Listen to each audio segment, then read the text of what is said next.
My name's Chris. And I'm Kristie. This is the Washing Up Podcast. It was pastry week. It certainly was my favourite week of the whole season.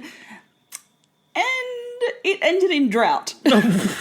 Look, I appreciate the fact that, Australia's been in drought, and I appreciate the fact that they decided to send tribute to Australia through their pies. Merging pies, which, Australians took on board and made a meat pie their signature dish. And what I really appreciate with all the pies tonight, for example, what I very much appreciated was, for example, Henry decided to show solidarity. Yes. In his last pie. Mm-hmm. And look, again, the Australian desert is probably as dry as Henry's pie was, except the bit of pastry, which was soggy. It was thick and soggy. You know what he was replicating? I mean, this was obviously done like last year, so it wasn't done in time for it recently. But you know what he was replicating? What was he replicating? Australia's summer. So you had dryness everywhere, except in this one little corner of the pie, we had flooding. Yes. Just a bit of... So you had drought and floods. It's a sunburnt country pie. It's a Dorothea McKellar special. I love a sunburnt pie. A land sweeping plains of rugged mountain pastries, of drought and flooding rains. So, we had a really interesting time of it with pastry week. It possibly could have even just been called sort of pie week. There was a lot of stuffing things into pastry, which, is one of the beauties of pastry, is that you've got some leftover shit. You just go, I'll just wrap that in a pastry. She means like leftover shit as in stuff. Please don't package your leftover fecal matter in pastry. Are you getting an idea? Oh, God. No. I got a mum anecdote. Oh, God. Should I start this earlier? Start with a mum anecdote before we get on to anything else. Go. Okay, so my mum lived in the bush. Of course she did. Out the back in Warragamba in Miscellaneous City, where a big dam was being built that my grandfather helped build. He wasn't the ones that died. Supplying all the water for Miscellaneous City? Yeah. On and off, with drought and not. Anyway, her and her sisters decided that they would pull a prank on the girls that were being bitches at school. Because my mum and her sisters were not very wealthy. Mm-hmm. They were one of the least wealthy kids in the town, and there were some pretty nasty bitches. So mum and my aunts got together, mixed up some icing sugar. Then they collected some rabbit dung and then beautifully coated these little pearls of rabbit dung, which they took to school. And, of course, the bully girls came up and they're like, well, you can have these sweets. And then they ate rabbit poop. See, I would have mistaken them for, like, carob. And kept on eating. No, and there would have been there would have been no chance I would have taken them in the first place. No. It's carob. I mean, again, for those people in Australia, we've talked about this before, but for those people in Australia who, like, remember the old canteen days, we've talked about this many times on this podcast. It will come up a lot because it's a memory that haunts, I think, everybody from Australia. Carob buds. You've got the chocolate buds. Yay, they were great. You've got the white chocolate buds, which some of us were like, yeah, they're good, and some of us like, yeah. Then you got carob, which is when everything else ran out and you were left with carob. Imagine the disappointment. I'm just imagining, right? There's this one kid at school whose mum's like purely holistic, right? Like you just... Like, she milks her own goats and, makes her own nut butter and stuff. Anyway, one day she decides, as a treat, to send little Willow Moon Buttercup into school with 20 cents to buy some carob buds. Oh, and the canteen lady's gone, sorry, what was that? And they're going, I'll have a package of carob buds, please. Somebody wants the carob. She grabs it and goes... Blows the dust off it and pulls out a packet of carob. I thought there was an alarm went off. Oh my God, sound the alarm. Break out the carob. See, when our canteen in primary school, which is the only place that anyone ever bought carob buds because you didn't know any better, our canteen at primary school was at the back of the hall. So, like, the stage, the canteen was the back wall of, like, the stage. And then there were curtains. And then the stage was there and then the rest of the school hall. So you'd come into the top, you'd go to the canteen, and, like, if the curtains were open, you'd be up on stage. But there'd be no one in the hall, obviously. Okay. But what used to happen was that people would get the carob buds and, like, see how far they could get them down the hall.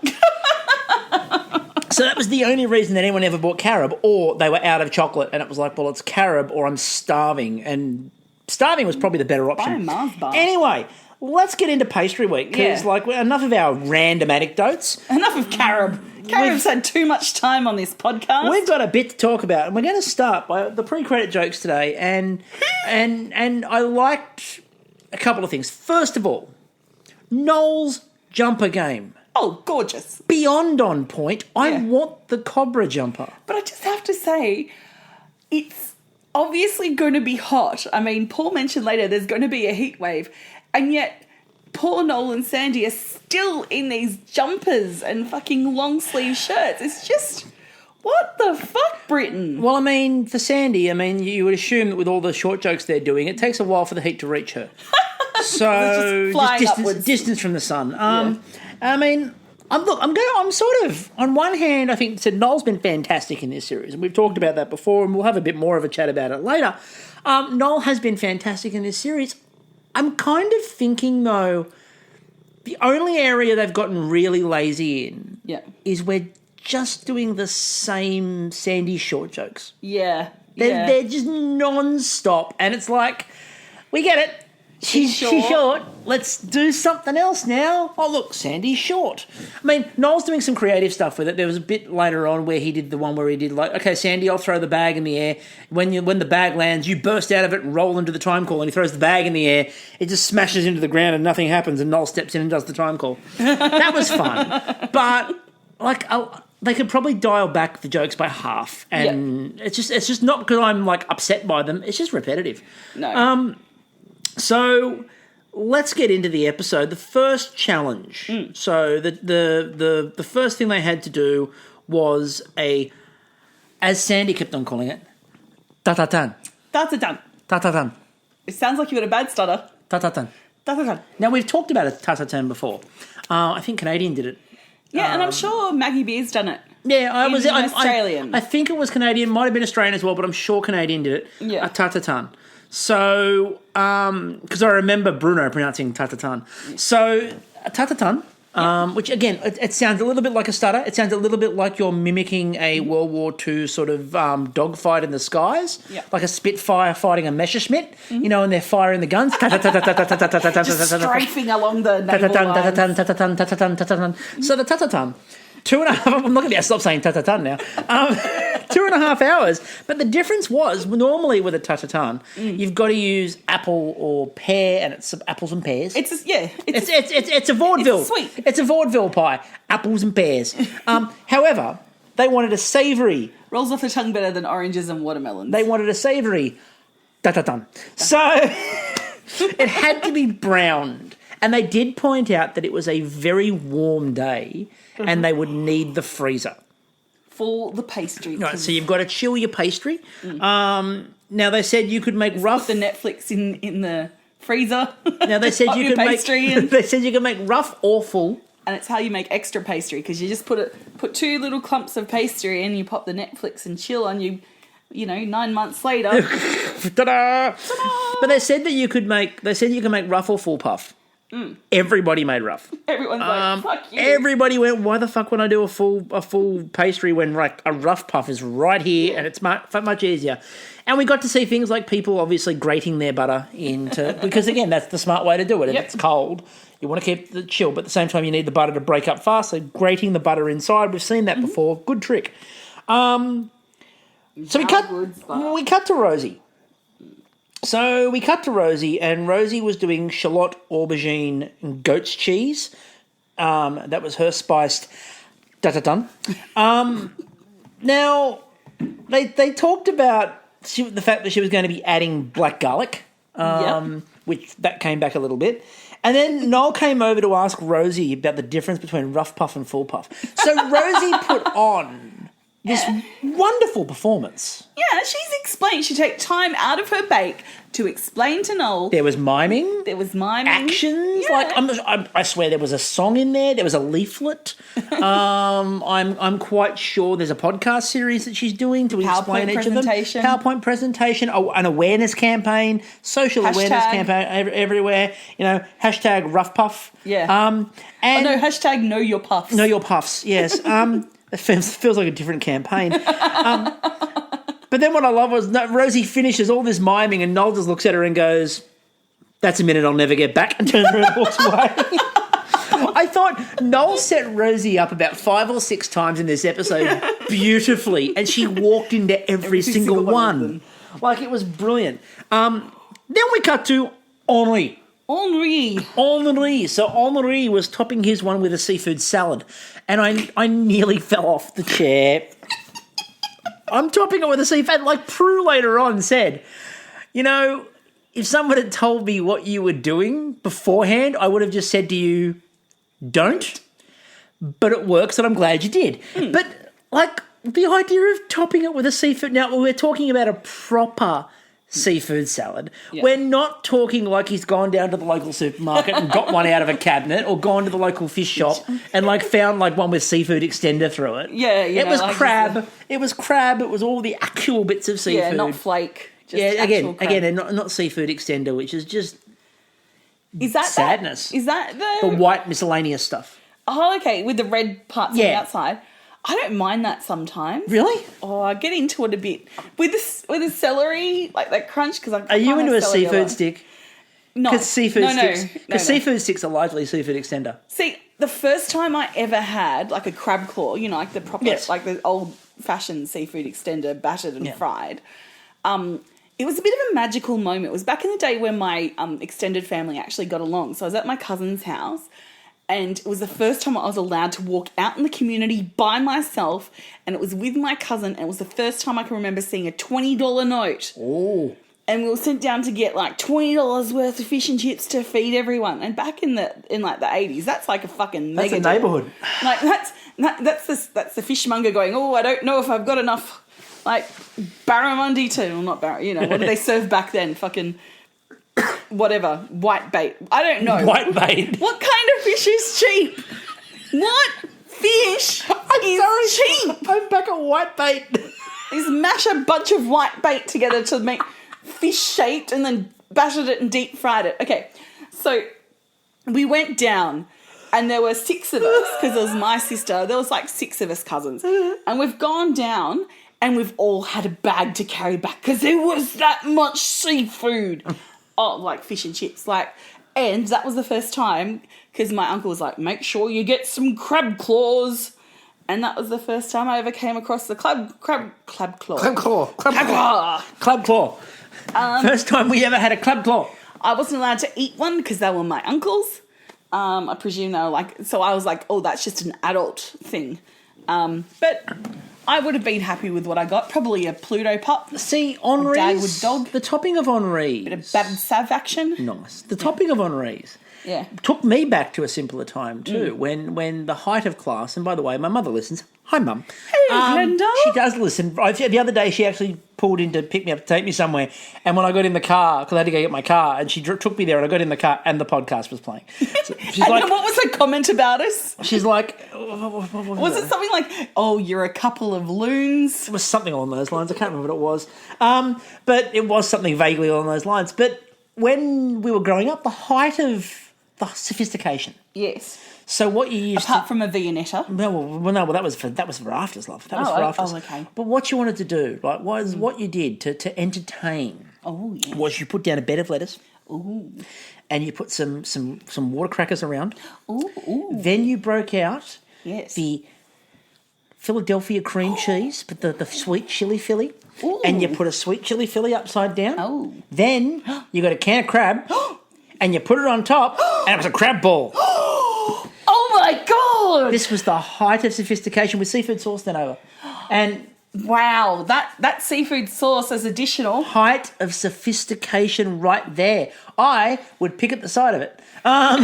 Ladies and gentlemen, I think this is a perfect era in which we should revisit some classic dips of the golden age. Dips of yore. Dips of yore, you know, whether it was a mock duck, as my aunt used to make, with that good old cheese that comes off a shelf in the blue box from a certain company, or perhaps a deviled egg inside that's just used as a dip. I don't know. Go crazy. You know? So, yeah. Oh, remember serving the celery with the peanut butter already in the middle and the raisins on top? So we didn't do that because we didn't believe in raisins. I still don't believe in raisins.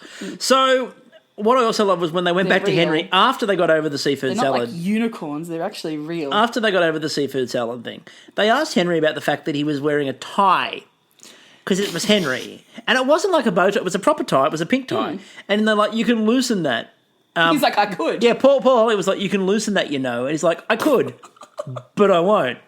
And then they walked away, and then he looked and went, it is really warm in here. But he left the tie on and had to keep, like, the Henry thing going. It's like he couldn't go the full suit in the shed. I really feel like he abides by Barney's, motto in life. Nothing suits him like a suit. But so he's doing the best he can in the setting he's got. Yeah. So Steph was going for what I referred to as the bag of crisps feel. Because she went with a cheese and onion ta-ta-ta. Oh, there's a classic flavour. I would have liked it if she actually just crushed up some cheese and onion chips to sprinkle on top. Crumb. Yeah. Now, what I love was she goes, I'm going to have goat's cheese in there. And Prue's like, I love goat's cheese. And she looks at Paul and Paul's like, I don't. And she's like, oh, great. Fantastic. Perfect. Let me just go and bring in Maggie beer and I'll add some chili to this as well, shall I? And pecans. Yes, exactly. Just let's add it all. Alice... Okay, Alice had an interesting evening. There were lots of interesting ideas and there were lots of things that didn't quite get executed. So her idea for this one I thought was a bit weird, where she decided that she was going to basically thatch leeks. She thatched a leek to a jacksie. She thatched the leek to the jacksie. So she put the leeks together and like wove them together, and her first focus was about the design of the leeks and then caramelizing the leeks so they got browned. Spoiler alert, they didn't. I like to think she comes from a long line of leek weavers. Leek weaver. She goes, I couldn't talk about my Welsh family before. Because we had someone from Wales. But I do have a Welsh branch of the family that are generational leek weavers. It was a very Welsh episode, by the way, wasn't it? Because later on we had a dragon. We had leeks, we had a dragon. Again, mix up your mythical stuff, this is why we need Helena, because she had like krakens and fucking vampires and fucking ghosts. Like she was there. She was bringing it. Like dragons, I love dragons. A little over it. You know what? Bring in a freaking griffin. Or maybe a wyvern. Maybe a hippocampus. I don't know. I think I got that right. I know it's a part of the brain, but there are the seahorses that Poseidon rides. I'm pretty sure they're called hippocampuses. Because hippo definitely means horse, but what does campus mean if it's not a university? Oh my God. It's a horse university. A horse university. So there's a part of our brain that's a horse university. So while Kristie's ruminating on the concept of a horse university, David... Teacher, Professor Ed. So... What? David. Oh, okay. Now, we need to have a bit of a chat about David. Yes. Oh, here we are, just theming the music here. Yep, this is the Bulgarian national anthem. It is indeed. So David was using his partner's grandmother's pickled nuts. Sandy did refer to the fact that David's nuts may have been a gift. Which I'm sure his partner says every day, David, your nuts are a gift. So I like to pop them in my mouth whenever I get the chance. Much like we talked For earlier... they sustain me in life. Much like we talked earlier about, people being from Wales and etc. I wonder if everyone... It appeared... It sort of became obvious to me tonight, and I mentioned it to you when I tweeted out about this. David didn't mention Bulgaria very early on. And as the weeks have gone on, David has really started... He's going to start talking with a Bulgarian accent pretty shortly. I think it's because he didn't get a ring, because, there's all this Welsh talk and, Welsh talk. So and I'm not saying he's making it up. It's just that there was no Bulgarian talk, and now every week there's a reference to Bulgaria. So... Yeah, he started to lean on Bulgaria a bit more. I mean, I'm sure Bulgaria can handle it. It's a proud country. But it is. They cut to Henry, who pointed out that, again, no one wants a soggy tart, and I feel like there's some life advice in there for people. Look, I was told that in my youth. What can I say? Then we cut back to Noel and Sandy. Kristie, you get wet easily. No one likes a soggy tart. I had to learn to just control my urges. Hi, Glenda. So then we cut back to Noel and Sandy, as I was saying before. And we cut back to Noel and Sandy in time to see the lobster arm wrestling. I don't know who gave them the lobster hands, but thank you. It gets a little bit more boosh with every waking episode. moment. Can you imagine what this is going to be like when we get to Matt Lucas and... Oh, good God. It's sensational.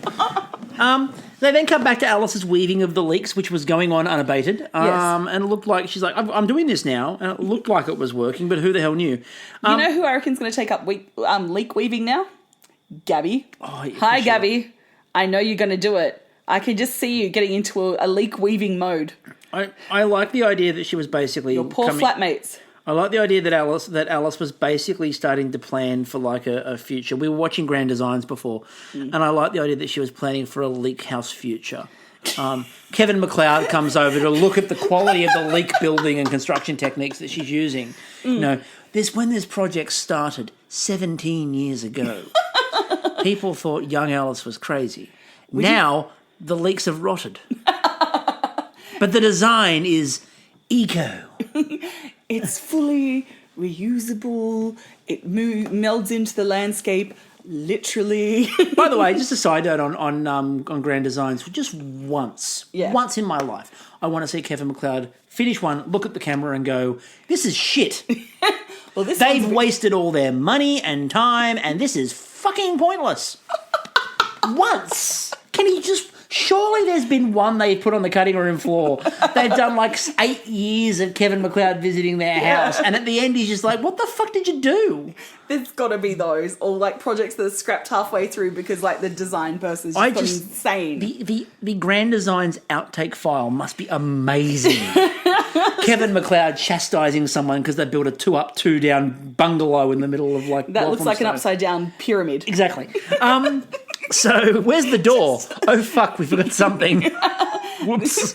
We just figured, like it would open like the gods of Egypt with some magical symbol. And alongside that logic is Rosie debating if there was too much butter in hers, which included Rosie taking the paper towel and sponging up the butter. It really is the first time that we have found where there can be too much butter. I would say just drain it off, Rosie. Just drain that butter off and maybe make some nice, like, bread with that butter on. That'd be nice. Just, look, yeah. Why use paper towel? But surely there's some bread just hanging around that you can whip up a loaf. But it was just really funny watching her, like, sponge it up with paper towel and then showing the camera, like, the extra butter dripping off the paper towel. I was really hoping you wouldn't notice me doing this very, very normal thing, is what I think she said. So then... Sandy was talking, and she was talking about simplistic because Steph was like, I feel like mine's a bit too simplistic. And Sandy's like, but we have a Danish saying. I can't remember the word, sorry.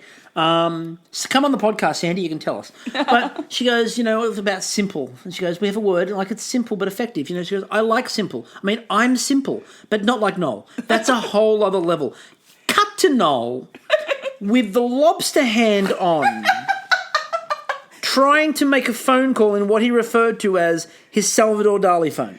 Which I think is fantastic, and I'd love to see more phones based on avant-garde artists. I'd like to see a Dada pad. I'd like to see a watch that melts half off the arm.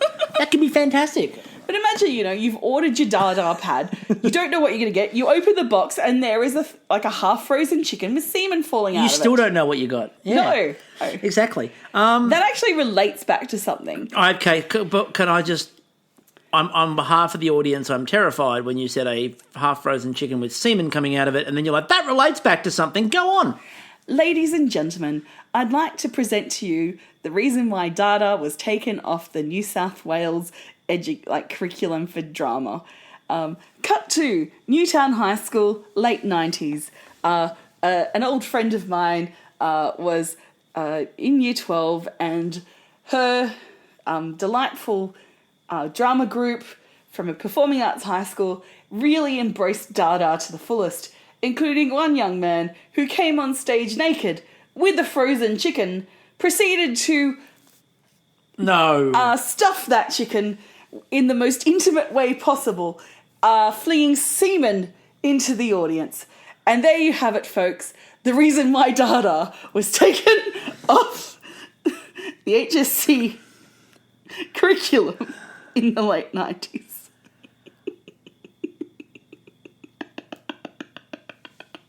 It's moments like these. It's very rare, ladies and gentlemen, that I ever ponder if we've gone too far. Wow. There are some stories that I can't unhear. No. That is... For anyone who goes, do you plan all this podcast episode out? No. I can't believe I told you that story I can't before. imagine that in a planning meeting, how on earth in a planning meeting we'd sit down and Kristie would go, so let's talk about the semen and the chicken. I really feel this needs to be in the podcast tonight, because we talk about chickens in the MasterChef thing. I think we need to bring it to a different level in Bake Off. I think I need to raise the tone, and how better to raise the tone than pointing out that with the tea towels around their necks as they were getting stuff out of the oven, suddenly it was Elizabethan Bake Off. It was a bit Blackadder-ish. I was expecting, Queenie, maybe Steph as Queenie. Needed more ruffles, more ruffles. Just more layers of tea towel. I presume it was either wet or had a cold. It wouldn't have been Steph Steph as Queenie. Come on, clearly. Yeah. Rosie with the voice. Oh, she's so Queenie. She's Queenie. Who's Queen? Yeah. Who's Queen? Yes, Your Majesty, there were these bright pink elephants. And again, what was even better than that was Alice and her travelling fan. So she's just wandering around with a fan, and Noel a couple of times stopped her and was like, what's that? And she just kept talking like it wasn't there. And I love this because they had the conversation, and Noel was talking about a soggy bottom, and she goes, I'm worried about a soggy middle. And he goes, oh, a soggy middle. And she goes, yes, a soggy middle is much worse than a soggy bottom. Which was interesting. Then we got to the flip. Now, the flip is always the tricky bit of a ta-ta-ton. Yeah. So Steph kind of summed everybody up by going. Maybe it's named after like the circus music.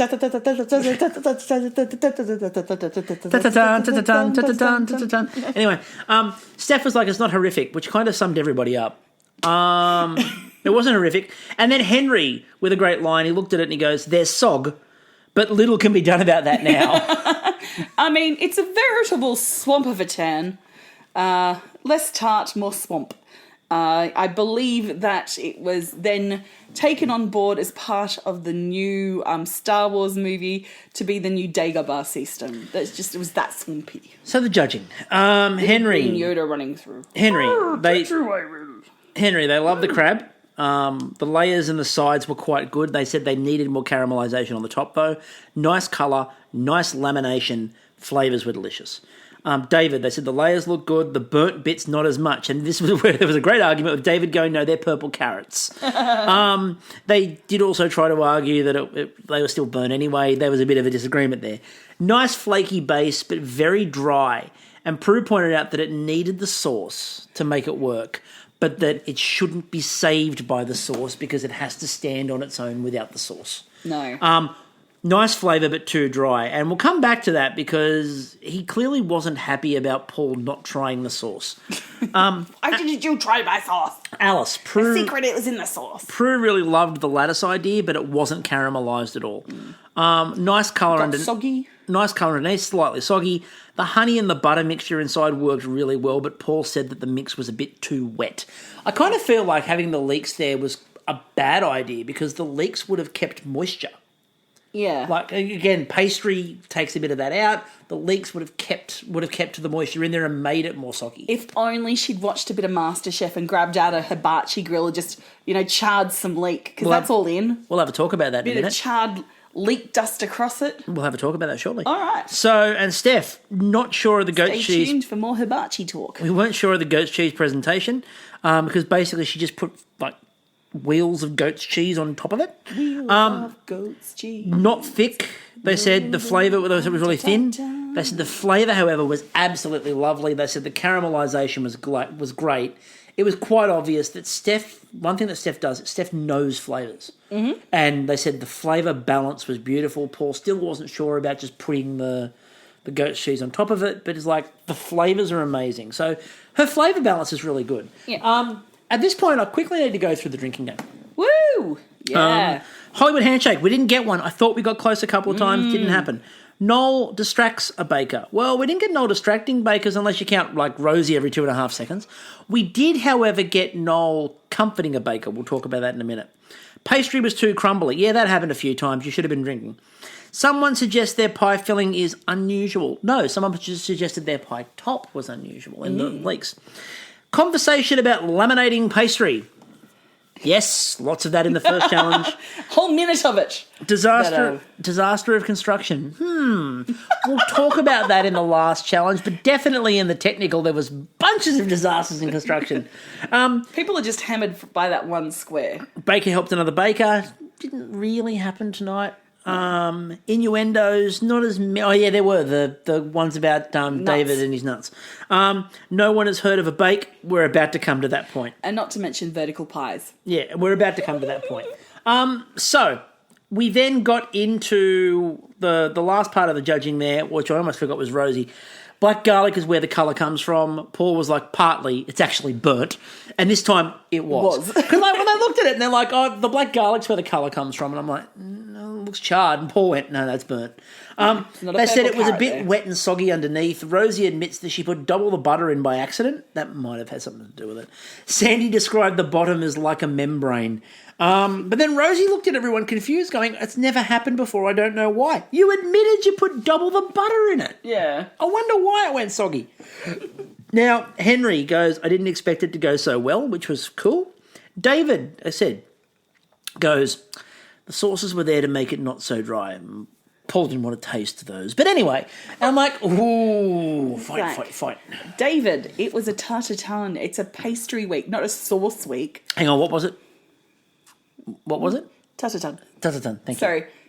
Why did you say tartatan? It was a tartatan. Oh, sorry, I just... Tartatan. Yeah. You know, it's like tartatan. So, technical. Paul goes, consistency matters in this challenge. And Sandy goes, as opposed to every other challenge. Yes, because in the other challenges where you just said we want, random 12 irregular shaped random things. Tarts. We're not even going to tell you what to make. Just make 12 things that don't look the same. Yeah. Noel goes, when they walked out and they said, where are they going today? And Noel's like, I think Paul's having a yard sale. Could you imagine Paul Hollywood's yard sale? I've got... leftover cookbooks for a start. Yes, all my cookbooks. Actually, I believe they're selling well. Oh, no, that's Bruno's. So keen for that book, by the way. Maybe he's just there selling handshakes. He has a handshake booth. Handshake booth. Moroccan pie was what the challenge was. Now, it was wok pastry, which is also known as brick pastry. 2.5 hours. So basically, wok or brick pastry, it's a phyllo. And I feel like I've seen the same episode that... or the same show that what's his face. So let's get to that. So yeah, okay. Henry goes, if anyone knows what this is, I'll get naked. Did he get naked? Well, clearly not, because David turns around and goes, I've seen this on a travel program, and they cut back to Henry, who looked at him like, oh, shit. So did he get naked? We need to tweet Henry and go, dude. We need an answer. Did he get naked? Did you get naked? And what was the context of it? Because, is that just I had a shower last night, therefore I was naked, ergo I've done the bet. Now, what they did in this one was they didn't give them the measure of the spices inside the mixture. And boy, do we get some fascinating takes on this. So Henry decided that in previous challenges he'd fucked up, so this time he was going to take his time. Now, he took that very literally, it turns out. Now, the first instruction to make the pastry was place a thin pan over water. Coat the pan so there is a thin layer of batter. And Noel comes over and looks at Steph and goes, so what exactly are you doing now? Explain it. And Steph just looks at him and goes, no idea. Now, Steph really couldn't grasp what the hell this was. No. And every time she tried it, it just didn't work. At one point they were talking about it being wallpaper paste. It didn't work for her the same way as it was working for everyone else early on. She got there in the end, but it was a really tricky process. And it was quite thick when she did it because she was actually pouring it on and stuff. Yeah. And I am kind of interested in why. Maybe it was just a painting technique. Yeah. But I also love them because while they were doing that, all I could think of in my head was like the Simpsons parody of the musical Paint Your Wagon. Yeah. And gonna paint your wagon. Well, all I was singing in my head was gonna paint your flat pan, gonna paint it good. We ain't bragging, this pastry will be good. So I mean, that could be part of a Bake Off musical too. Gonna paint your flat pan. All right. I think we've got Bake Off the musical. Yep, I think we need to come up with it. We've talked about this idea before, by the way, and it's never really got off the ground. We need Bake Off. We did MasterChef the musical. We did. We need Bake Off the musical to be the companion piece. Well, we know one song that has to be in there. Mm-hmm. Listen to Your Bakes. Listen to Your Bakes is kind of the big showstopper at the end. Yeah. Bringing people across continents. Or do you think Listen to Your Bakes would be the end of the first half? Because you know how there's usually like there's got to be some drama, kind of tension that needs to be resolved. Yeah, exactly. So this Listen to Your Bakes kind of that could be good. And then after that, we need to end on something happy. We need to get Noel and Val in the same room and get them to give us some information as to what they think it should go in. Yes. So they're the experts on this after all. Now, it wasn't working for Steph, as I said, and it got to the point where she broke down. Oh. Now, this is where, again, I've talked about Noel Fielding being just brilliant this season. And Noel Fielding just calmly walks over and quietly puts his arm around her and just goes, "You got this. You can do this. This is easy. Yeah. Come on, seriously. You're making pastry. You got this." And it was just the way it, you could just see the tension sort of leave her. He knew which energy to bring to her. Yeah, because she just kept on saying, my only fear I've ever had is that I won't put a dish up. Yeah. And she was worried she wasn't going to put it up. And he did a beautiful job. Then they cut to a time call. And it blew my mind. I was so fucking happy because this is the first time in Bake Off history where we have had essentially a guest host. Ladies and gentlemen, random Hillsy sighting. Oh my God. I had to keep looking. I'm like, is that Adam Hills? That's Adam Hills. But that's his pre-Brexit beard, Adam Hills. That's right, because this is pre-Brexit Bake Off. Adam Hills. So, again, fantastic just to get a Hillsy sighting. It's nice. Fantastic. It's nice. But then I'm thinking, he's just hanging around. He just happened to be in the neighbourhood. And the other thing is too, I really do. I like The Last Leg, but I still wish there'd been another season of Adam Hills in Gordon Street Tonight. Yeah. His talk show on ABC, which was absolutely fantastic. Look, everything that Adam Hills has touched has turned to gold. Because it was him and Hannah Gadsby. So Hannah Gadsby was behind the bar. And so they had Hannah Gadsby there. It was him and Hannah Gadsby doing Gordon Street. It was absolutely brilliant. Some of his interviews, he did a really good interview with Henry Rollins. He did one of the only interviews I'd ever watched with the Irwins, and it was really good. Yeah. He's a great man. He's a great interviewer. So I recommend, if you haven't seen In Gordon Street Tonight, find some episodes of it. It's absolutely brilliant. Now we get to the spice balancing. Rosie went with a teaspoon of everything. Mm-hmm. That was her plan. Alice... Just a teaspoon of spice. When they cut to Alice, Alice had just sampled her mixture and was struggling to compose herself. She's like, what's giving that heat? That's the harissa paste. Oh, yes, as water is cascading down her face. You can just see Alice going, I've made a terrible mistake. So you can just see Alice sort of melting down.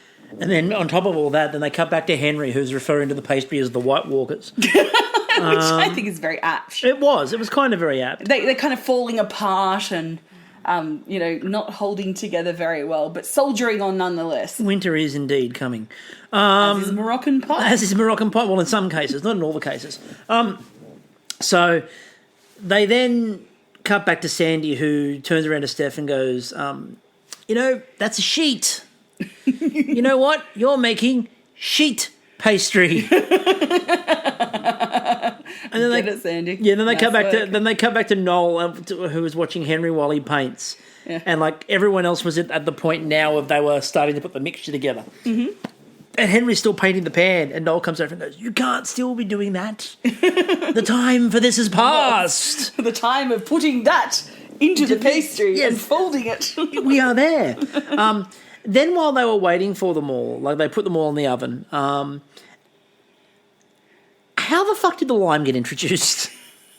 Well, I like Steph's question. Was it Steph? Yeah. Where'd the lime come from? Henry answers, from a lime tree. And so everyone starts throwing this lime, and Steph just ducks under her bench. Is that a lemon joins? I think Noel's stolen one of the appropriation, one of the decorations. All throwing this around, and Steph just ducks behind her bench, no, I'm not doing this. That would be me too, because I'd catch it, probably okay, but where it landed, I cannot guarantee it wouldn't involve a hideous injury. Yeah. And I like the way that Steph just looks up and goes, has everyone forgotten that we actually have to get these out? So they then start taking them out, and boy, was this an adventure. So Steph takes her one out and just goes, this is really grim. At which point it sort of collapsed down on itself. Held shape, but collapsed down. Henry then was moving his, and the bottom just dropped completely. Rosie looked at hers and go, oh, this is leaking a little bit. And then she goes to shift it, and the whole thing just goes and completely falls apart. Like, less leaking, more of spillage. Yes. So the judging, Rosie, there's been issues. They went, it's burst, hasn't it? And of course it has. No, that's a figment of your imagination. They also couldn't find a base. All your bases don't belong to us. Well, not to this pie anyway. They said all filling, no base, quite sharp, but they didn't mind the fact that it was quite sharp. Steph was broken up a lot. It was hard to cut, but there was a base. They said her pastry at the bottom was far too thick, which we said was part of the problem with her painting it on. Yep. But the filling was quite good. Henry, they said there were consistency issues, and that was Paul wanted them consistent. Said nice and crisp, very mild in flavour, at which point Prue just went, Alice, they said it was much neater, it was solid, it had an impressive top, but it was very spicy, and Prue was very focused on the fact there was way too much garlic. Yeah. Was Prue vampire? Did Noel bite her? Possibly. Then David, they said it was really good colour, crispy, nice base, it was holding well, which made the whole thing excellent. Yeah. Like, you didn't have to worry about who was going to come first, because it was really obvious, and they looked at David's, and it was like him.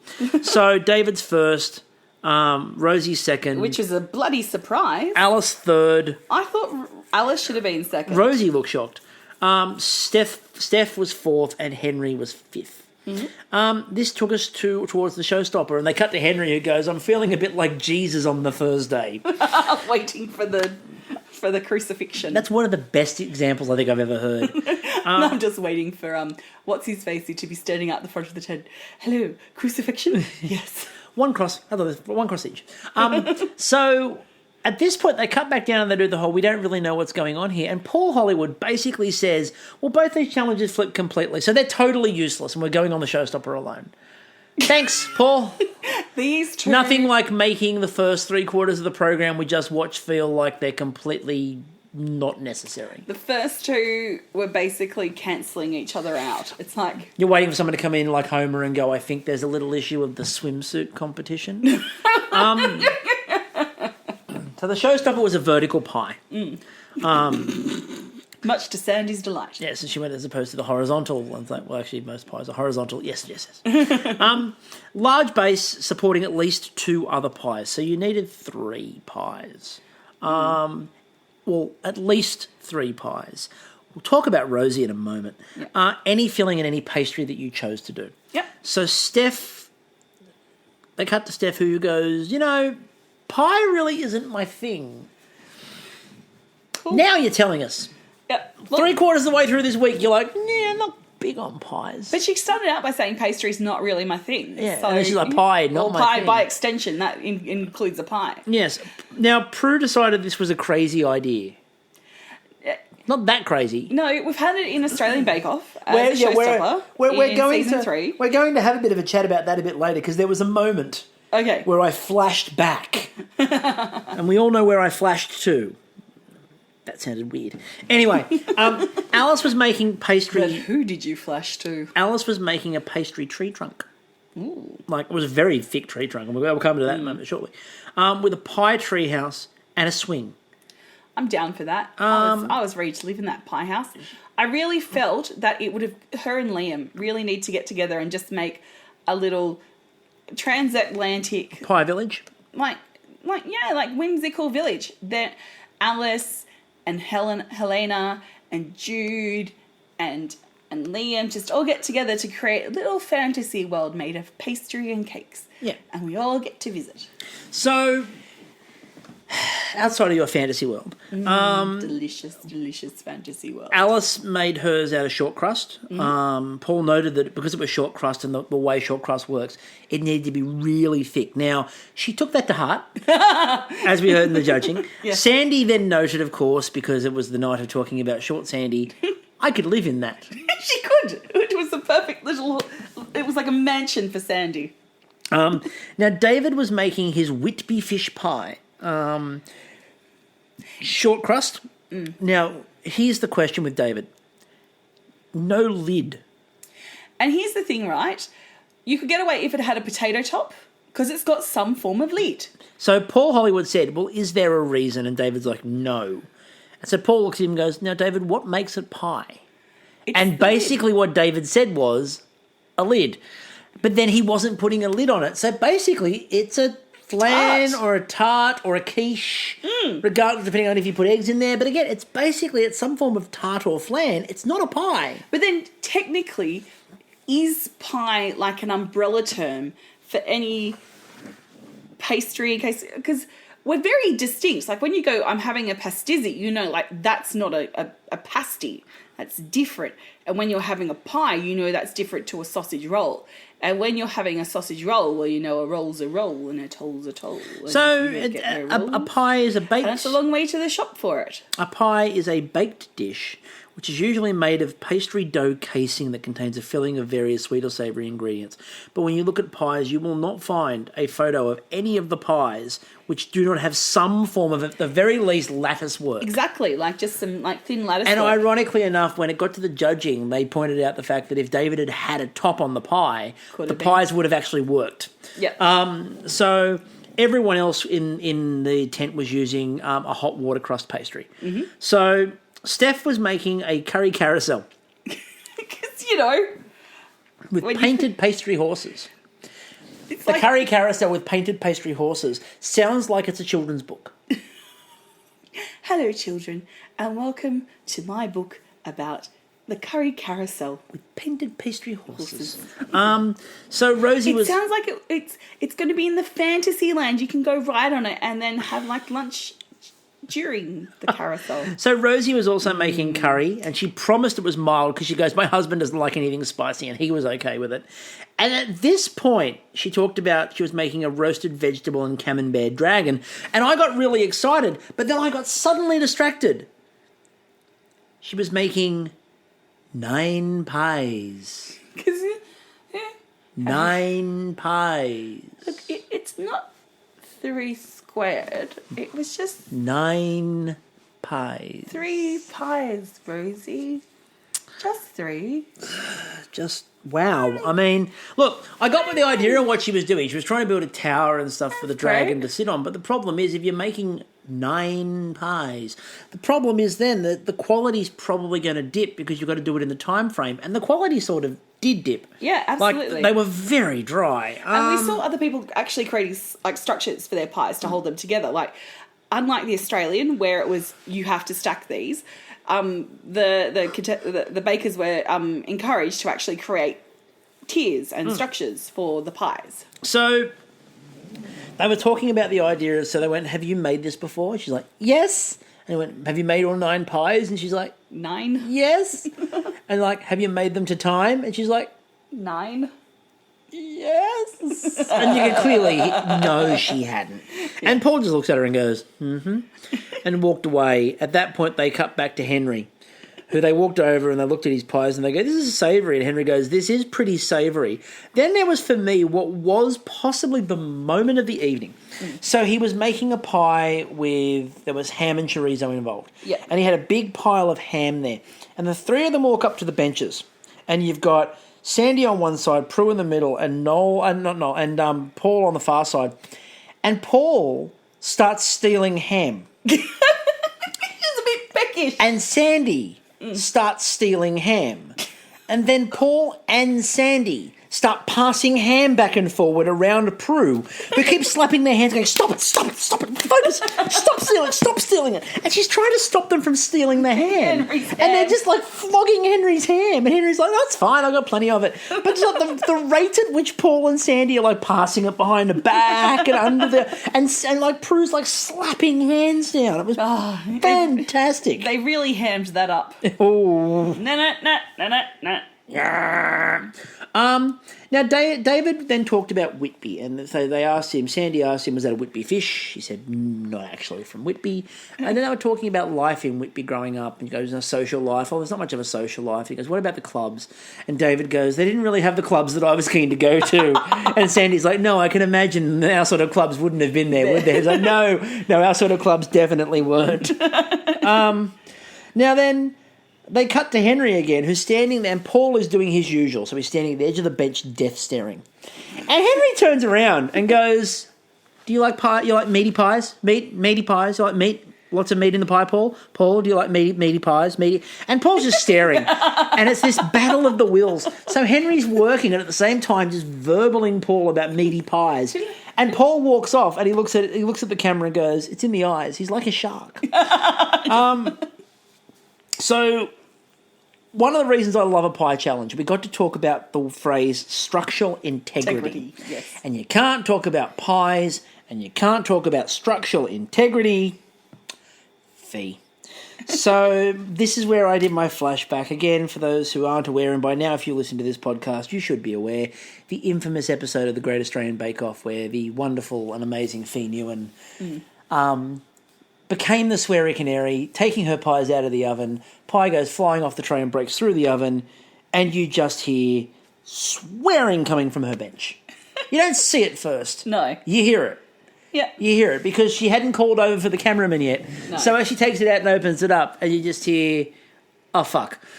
It was one of the best shots, and unfortunately it came out of a tragic situation. But just to see the camera work of, like, the cameraman obviously going, oh, I'm missing something here. Get over there. Swing around. It was beautiful. And just to leave the rough audio of her going, oh, fuck.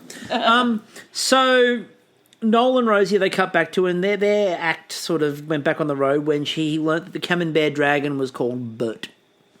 I get it. At which point Noel looks at Rosie and goes, well, why can't you be normal and make a sports car? What baker would make a sports? Oh, we've seen cars before in bakes. Alice, what baker would make a sports car? Hey, Don, how you going? So Alice has crafted a full tree trunk. And I looked at that and I went, that's got to be pretty thick. And yeah, it was. So then Noel did that, as I mentioned, the Sandy sack trick where he threw the sack in the air. That was brilliant. Then there was the debate about when you take the pies out. Now, David's pie without the top looked really weird when it came out of the oven. It didn't look right. It looked like someone had forgotten to put eggs in a quiche.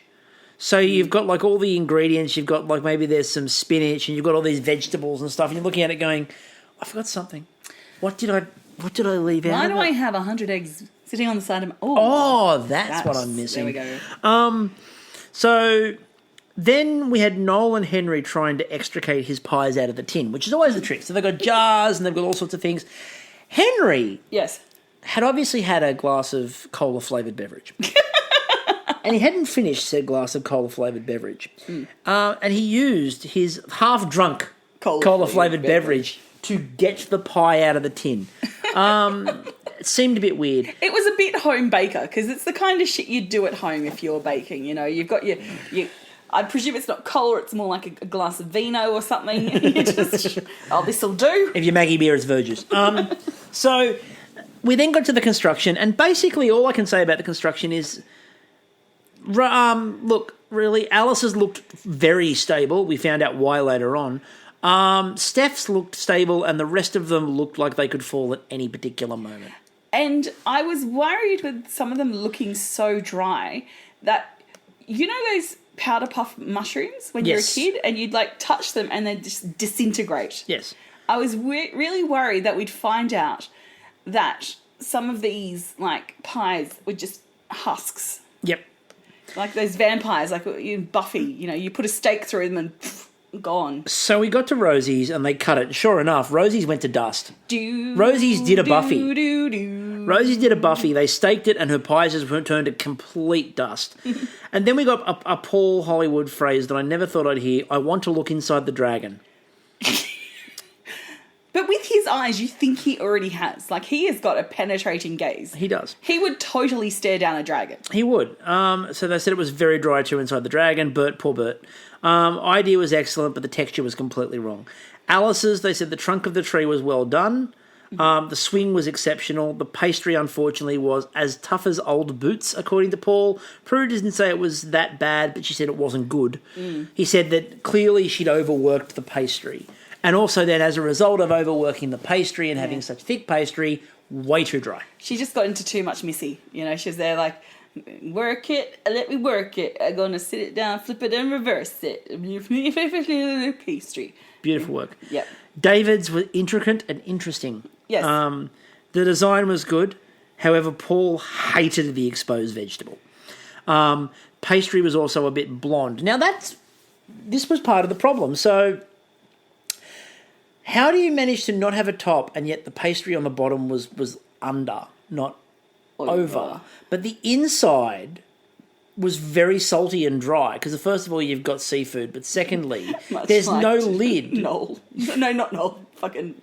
Oh, Paul. We just said his name. Oh my god. But the fact they didn't have a lid meant that there was no moisture inside the pie. They got very dry very fast. Yeah. And they said if you'd left a lid on the pie, you would have actually had the moisture. And I think you could have done some really cool designs. Like imagine like a lattice work that was done in waves or you know, like squid tentacles. A lattice would have been perfect because it would have given him the exposure that he wanted, but at the same time enough pastry. Exactly. And you know, you could have like a squid tentacle coming out, a bit of Helena style, just dragging that ship down to the depths. Maybe a siren on the side, also like drowning sailors. And just giving me a look. Enough nautical death? Enough nautical death. Okay. Move on from the nautical death. They then cut to Steph's and Prue. Absolutely, but she didn't say anything. She just gave her a thumbs up to start with. Looked well baked, was very neat, very organised, very Steph, according to Paul. It held together beautifully. The flavours got another Prue thumbs up. They said the pastry was flaky and everything was just lovely. Yeah. And at this point, like Steph had gone from where the hell was she to, oh look, she's going to get another star baker. And again, earned. Then we got to poor Henri. Oh, Henri. So first of all, Henri nearly dropped it. But what we learnt was that if Henri had dropped it, nothing would have happened. Why would nothing have happened? He made his earthquake proof, it turns out.